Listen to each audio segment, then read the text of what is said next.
यत्र हि नैव स्वदेह विमोह युद्धरतानां वीराणाम् यत्र हि कृषकः कार्यरतः सन् पश्यति जीवन साफल्यम्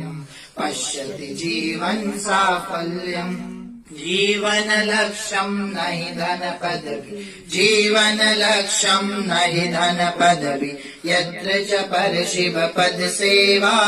यत्र च बाला देवी स्वरूपा बालः सर्वे श्रीरामा मृदपि च चन्दनमस्मिन् देशे ग्रामो ग्रामः सिद्धवनम् यत्र च बाला देवी स्वरूपा बालः सर्वे श्रीरामा